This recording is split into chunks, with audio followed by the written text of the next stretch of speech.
Hello friends, मेरा नाम निशांत तिवारी है। इस वीडियो में बात करेंगे पाइथन टपल के बारे में। तो टपल क्या, मैंने आपको बताया था, मैंने यहाँ पे सबसे पहले फाइल बना ली है, देखो टपल पाइथन टपल डॉट पाई नाम से। तो टपल क्या होता है, टपल भी लिस्ट की तरह होता है सेम, पर बस ये इम्यूटेबल होता है, मतलब इसको हम चेंज नहीं कर सकते हैं। ठीक है, लिस्ट को हम चेंज कर सकते हैं और टपल को क्या कर सकते हैं, हम चेंज नहीं कर सकते हैं।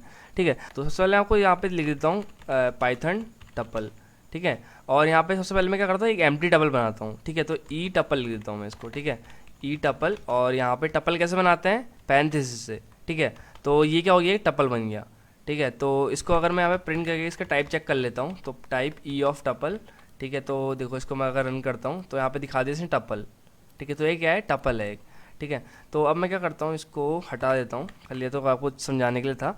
अब मैं क्या करता हूँ, अगर टपल में क्या करता हूँ, मैं कुछ और चीज़ें करता हूँ। मान लो ई टपल में ही मैं क्या करता हूँ, 1 2 3, ये क्या है, आइटम्स है। अब मैं क्या करूँगा, ई टपल, सॉरी ई टपल करा तो क्या होगा, यहाँ पे 1 2 3 प्रिंट हो गया। अब मुझे पर्टिकुलर एक आइटम को एक्सेस करना है, तो मैं क्या करूँगा, ई टपल। ठीक है, और यहाँ पे क्या करूँगा, जैसे लिस्ट में होता था सेम ऐसे ही होगा इसमें, तो यहाँ पे क्या करूँगा, 0 करूँगा। ठीक है, तो 0 करूँगा तो 0 में क्या होगा, 1 प्रिंट हो गया। देखो टपल पूरे लिस्ट की तरह सेम होता है, बस टपल में अंतर क्या होता है, हम टपल को क्या करते हैं, चेंज नहीं कर सकते हैं। मतलब इसमें हम कुछ इंसर्ट नहीं कर सकते हैं, कुछ नहीं कर सकते इसमें हम टपल में। ठीक है, बस हम इसको टपल के आइटम्स को एक्सेस कर सकते हैं। ठीक है, तो मैंने आपको ये तो बता दिया एम्प्टी टपल क्या होती है, फिर आपको बता दिया मैं टपल कैसे हम लिखते हैं, और फिर टपल के आइटम कैसे एक्सेस करते हैं। ठीक है, तो ये तो बेसिक चीज़ थी। अब हम बात करते हैं नेस्टेड टपल के बारे में। जैसे हमने उसमें बात करी थी, क्या बोलते हैं, नेस्टेड लिस्ट के बारे में। तो इसमें हम नेस्टेड टपल के बारे में बात करेंगे। सब में सेम ही है, मतलब अलग प्रोसीजर। ठीक है, तो नेस्टेड टपल, जैसे हमने वहाँ पे नेस्टेड लिस्ट बनाया था। ठीक है, तो नेक्स्ट टपल में सबसे पहले यहाँ पे एन टपल करके एक मैंने टपल बना लिया। ठीक है, और इसके अंदर क्या करा मैंने, सबसे पहले एक मैंने हेलो बना लिया। ठीक है, और इसके अंदर दूसरा मैंने बना दिया, इसके अंदर मल्टीपल आइटम स्टोर कर दिया, 1 2 3 कर दिया। ठीक है, तो यहाँ पे क्या करा मैंने, सबसे पहले एन टपल करा। ठीक है, और एन टपल के बाद मुझे क्या करना है, मुझे मान लो फर्स्ट आइटम को एक्सेस करना है, सॉरी फर्स्ट आइटम को एक्सेस करना है। तो फर्स्ट आइटम की पोजीशन क्या है, 0, तो मुझे हेलो को एक्सेस करना है तो 0 करूँगा। तो मैं इसको रन करता हूँ, देखो हेलो प्रिंट हो गया। अब मुझे मान लो दूसरा आइटम को एक्सेस करना है, तो दूसरा आइटम कैसे एक्सेस करूँगा, पहले 1 करूँगा। ठीक है, इसको तो मैं चलो इसको 0 रहने देता हूँ, यहाँ पे वापस लिख देता हूँ प्रिंट, और एन टपल लिख देता हूँ।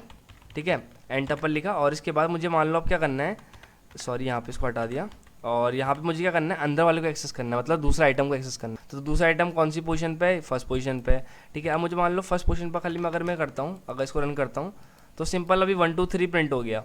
ठीक है, एक लिस्ट के अंदर, मतलब मान लो मुझे 1 2 या 3 में से किसी एक को प्रिंट करना है, तो मान लो मुझे 2 को प्रिंट करना है, तो मैं क्या करूँगा, ये 0 2 कौन सी पोजीशन पे, 0 1 पोजीशन पे है।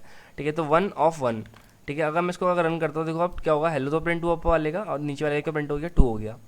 ठीक है, तो ये खाली सिंपल एग्जांपल था नेस्टेड टपल का। अगर मान लो मैं वापस एक और ले लेता हूँ, एन टपल। ठीक है, और इसके अंदर क्या करता हूँ, 1, ये कौन सी है, 1 ऑफ 1 कर रहा है, तो मैंने क्या करता हूँ, 1 ऑफ 2 कर देता हूँ। ठीक है, तो 1 ऑफ 2 में क्या होगा, 3 प्रिंट हो जाएगा। इसको अगर रन करता हूँ तो पहले हेलो प्रिंट हुआ सबसे पहले में, फिर दूसरे में क्या प्रिंट हुआ, 2 प्रिंट हुआ, तीसरे में क्या प्रिंट हुआ, 3 प्रिंट हो गया। तो ये था नेस्टेड टपल। ठीक है, तो इसको भी मैं क्या बोलते हैं, कमेंट कर देता हूँ। अब हम बात करते हैं नेगेटिव इंडेक्सिंग की। ठीक है, इसमें भी नेगेटिव इंडेक्सिंग की बात करते हैं, नेगेटिव इंडेक्स। ठीक है, तो ये भी नेगेटिव इंडेक्स सपोर्ट करता है। ठीक है, तो अगर मैं क्या करता हूँ, एग्जांपल ले लेता हूँ पहले ही, इसको ये वापस लग देता हूँ। ठीक है, और इसको मैं यहाँ पे कमेंट कर देता हूँ अभी के लिए। तो यहाँ पे मैंने क्या करा, ऊपर से एक वेरिएबल ले लिया ई टपल। ठीक है, और इसके अंदर क्या करा, 1 2 3 टपल के अंदर स्टोर कर दिया। ठीक है, तो नेगेटिव इंडेक्सिंग कैसे काम करती है, यहाँ पे क्या करूँगा, सबसे पहले मैं प्रिंट करूँगा, और प्रिंट के अंदर ई टपल। ठीक है, और ई टपल के अंदर क्या करूँगा, मुझे नेगेटिव इंडेक्स मतलब -1 करता हूँ, तो -1 में क्या प्रिंट हो जाएगा, 3 प्रिंट हो जाएगा। मैं रन करता हूँ, यहाँ पे 3 प्रिंट हो गया। इसको मैं थोड़ा क्लीन कर देता हूँ, थोड़ा समझ में आ जाएगा आपको। मैं वापस रन करके दिखा देता हूँ, तो यहाँ पे क्या हुआ, 3 प्रिंट हो गया। अब मुझे 2 प्रिंट करना है, तो क्या करूँगा, यहाँ पे मैं वापस प्रिंट करता हूँ, और ई टपल के अंदर क्या करता हूँ, ई टपल के अंदर -2 कर देता हूँ। तो -2 करूँगा तो मैं क्या हो जाएगा, 2 प्रिंट हो जाएगा, और मैं -3 करूँगा तो 1 प्रिंट हो जाएगा। ठीक है, तो नेगेटिव इंडेक्सिंग ये होती है, हमें अगर उल्टे साइड से स्टार्ट करना है तो हम नेगेटिव इंडेक्सिंग यूज़ करते हैं। ठीक है, तो इसको भी मैं कमेंट कर देता हूँ। तो ये था पाइथन टपल के बारे में।